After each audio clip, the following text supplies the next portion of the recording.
Hey guys, welcome to level 4 practice test for the ATI TEAS. So we have 4 in total, so this is the hardest one. Level 1 is usually considered by most to be the easiest. Level 1 and 2 involved more math and some English concepts. 3 and 4 are all strictly just the bigger science topics on the TEAS. So in the description are all 20 questions along with the multiple choice answer possibilities. So the recommendation is to go ahead and take the test in the description, then come back here, watch the video, and you figure out what all the correct answers are, reasoning for the answer, as well as we try to give reasoning for all of the incorrect choices as well. And then hopefully feel more ready for the exam. There are going to be links towards the bottom of the description for videos that connect to specific questions, right? So that if you struggled with a specific question or several questions, you can know which videos to watch next. And we do have a mobile app on the way. It will be out in early February. So having said all of that, let's go ahead and get started with all these questions. Okay, so question 1, we have, what are the monomers of proteins? It's the answer we want there is answer choice B, amino acids. Amino acids are the monomers of proteins.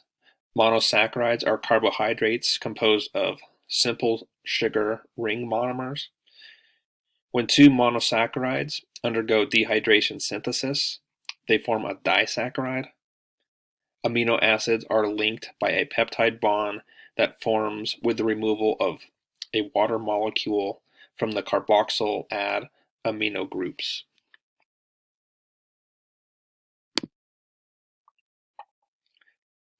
Question 2. Which of the following is a carbohydrate form of energy stored in the liver? And the answer we want there is glycogen, which is answer choice C. The liver stores glycogen, which is a polysaccharide containing glucose molecules. Cellulose is found in plants and provides cell structure. Plants store energy in the form of starch, formed from glucose polymers, amylose, and amylopectin.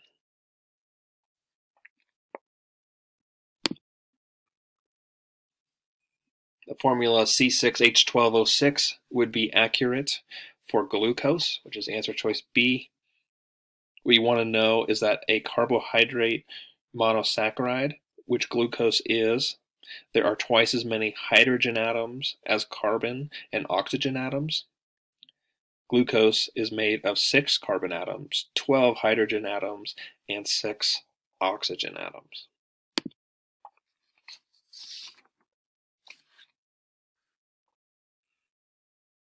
Question 4.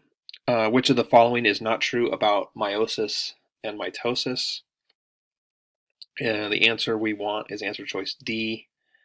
Following mitosis, the 4 resulting cells each contain a single copy of each chromosome. And so what we're going to look at here, so answer choice D is incorrect because meiosis, but not mitosis, results in 4 cells each containing a single copy of each chromosome, a haploid. Mitosis results in 2 identical daughter cells from a single parent. The number of chromosomes remains the same as the parent, which is 46. This is a diploid cell.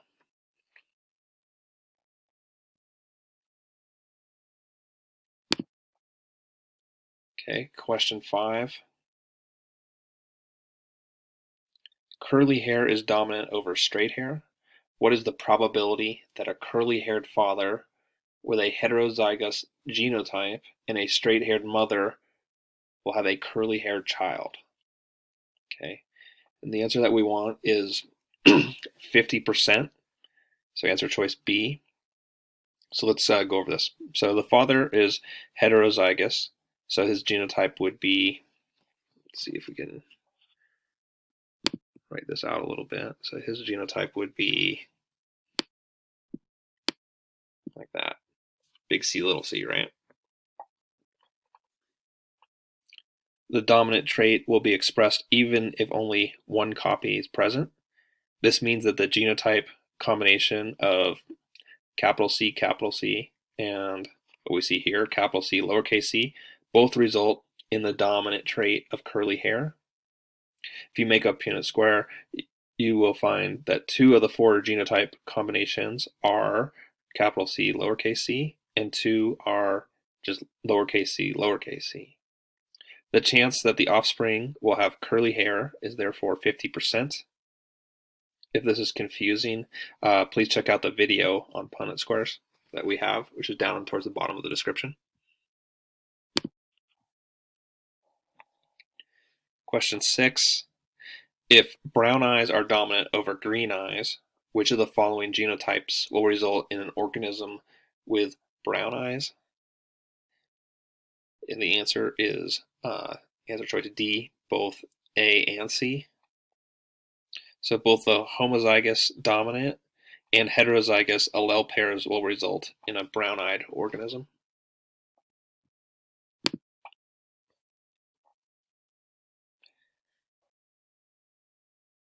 Okay, and a brown-eyed mother and brown-eyed father both have heterozygous genotypes for brown and blue eyes.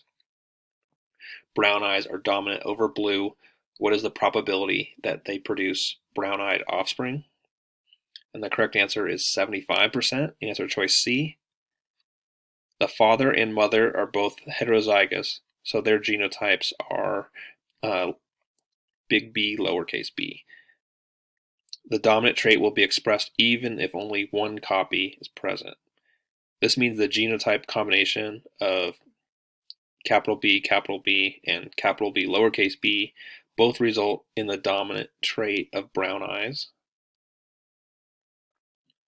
If you make a Punnett square, you'll find the genotype combinations are capital B, 2 with capital B, lowercase b, and 1 with lowercase b. The chance that the offspring will have brown eyes is therefore 75%, and the chance of blue eyes is only 25%. Again, if confused, I would check out the video on Punnett squares, which would go over a lot of this in more detail.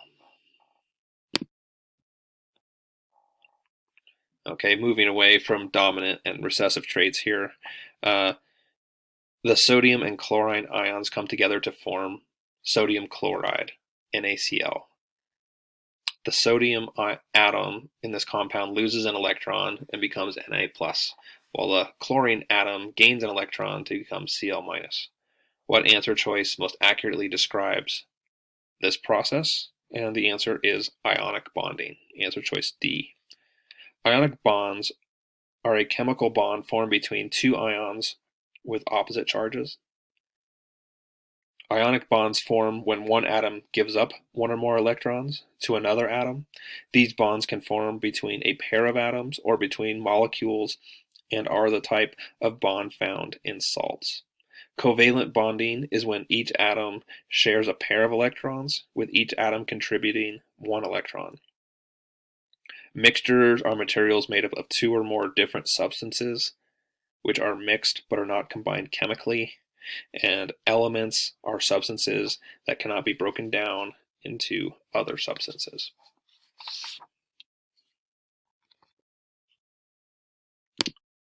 Question 9.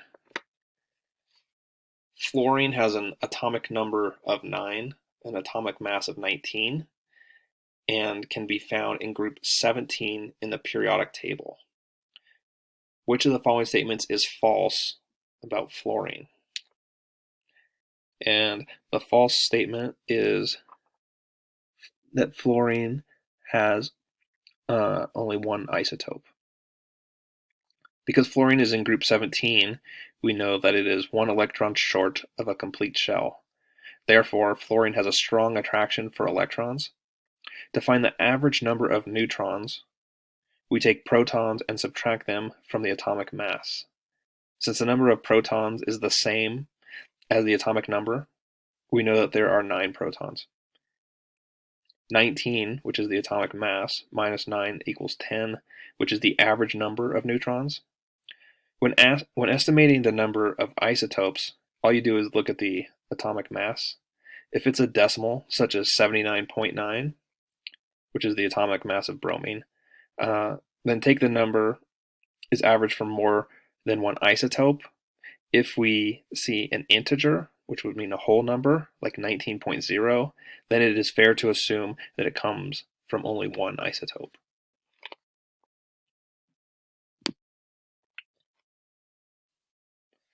Which of the following is true of argon, which is atomic number 18, is found in group 18, and has an atomic mass of 39.9? And the correct answer here for question 10 is answer choice B. It has a complete outer shell. Because argon is in group 18, we know that it has a complete shell. To find the average number of neutrons, we take protons and subtract them from the atomic mass. Since the number of protons is the same as the atomic number, we know there are 18 protons.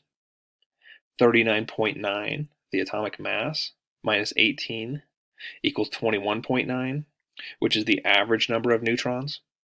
We can see from this that there are more neutrons than protons. When estimating the number of isotopes, we look at the atomic mass. Again, just saying the same thing as I said in the previous question. If it's a decimal, like 39.9, then the number is averaged from more than one isotope. If we see an integer, which again would be a whole number, then it's fair to assume that it comes from only one isotope.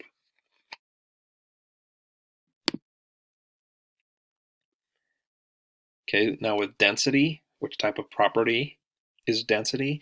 And the answer that we want is that it's an intensive property. Answer choice B. Physical properties are pretty easy to observe. Examples would include the color or shape of a substance. Physical properties that do not depend on the amount of a substance are intensive properties. Density is a very common example of an intensive property. Extensive properties depend on the amount of matter being measured. Chemical properties involve a change from one substance to another.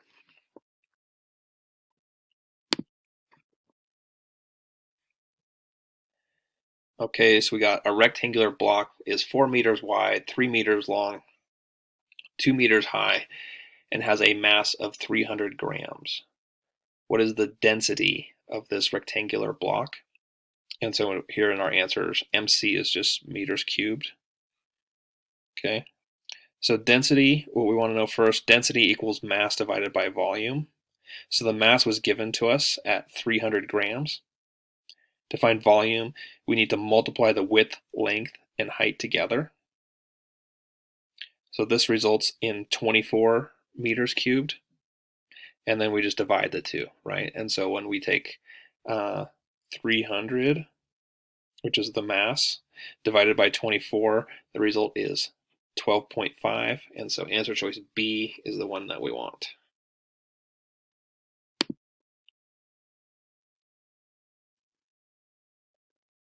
So a material's ability to be shaped, that's malleability. So answer choice D. Malleability involves the ability of a material to be changed into different shapes. Specific heat capacity, that's the amount of energy required to change the temperature of 1 gram of a substance by 1 degree Celsius. Melting point is the temperature at which a substance changes from a solid to a liquid. Boiling point is the temperature at which a substance changes from a liquid to a gas.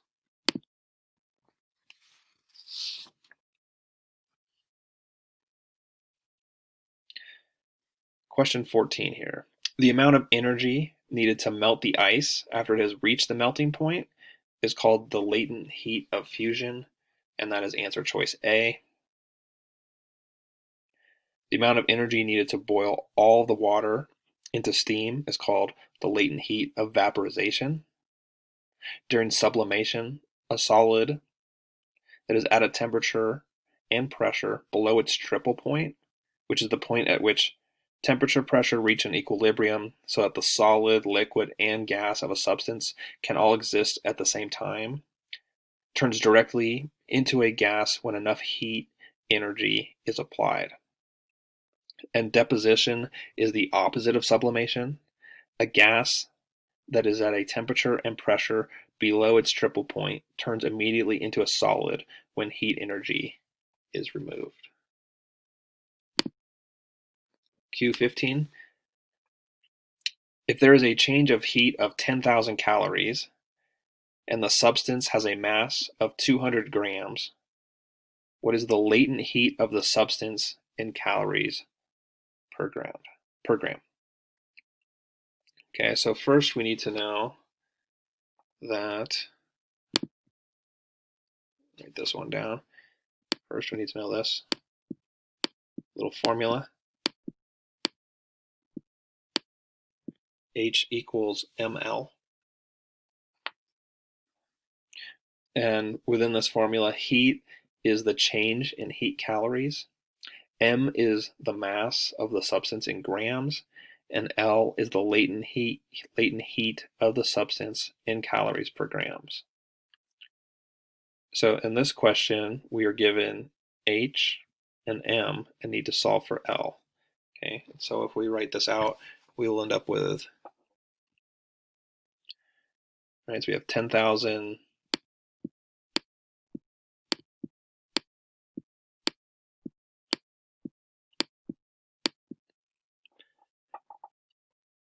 equals 200 L, right? We were given the mass of 200 grams. And we need to solve for L. It's kind of some basic math. Divide each side by 200. And when we do that, L equals 50 calories per gram. Answer choice A there.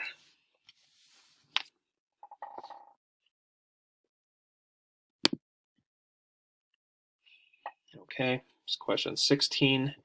What is it called when a substance exists as a solid, liquid, and gas at the same time? So we referenced this, I think, about 2 questions ago, and that is the triple point, right? The point at which temperature and pressure reach an equilibrium, solid, liquid, and gas of a substance can all exist at the same time. That is triple point. The point at which the liquid and gas phases of a substance have the same density, that's the critical point. When liquid water is heated to its boiling point, it turns into gas. Moving on, 17. Which of the following is not an ionic compound? We have 4 choices here, and the one we want is answer choice B, hydrogen chloride, or HCl. So you can recognize ionic compounds because they consist of a metal bonded to a nonmetal. Ionic bonds form between 2 atoms that have different electronegativity values. Because the ability of to attract electrons is so different between atoms, it's like one atom donates its electron to the other atom in the chemical bond. Covalent bonds, on the other hand, they are formed between nonmetal atoms. Each of the atoms involved in bonding contribute 1, 2, 3, or more electrons to form the shared pair. Hydrogen chloride is an example of a covalent bond.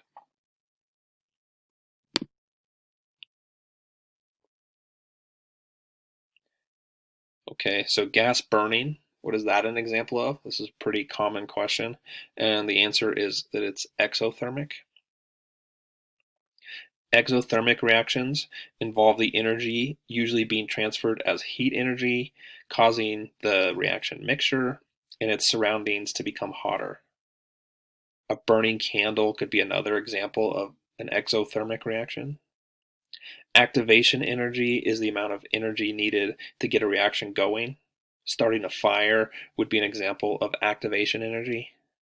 Endothermic reactions are any chemical reaction that absorb heat from its environment. Baking bread or frying an egg and having that egg solidify, right, or the bread solidify. Those are common examples of endothermic reactions.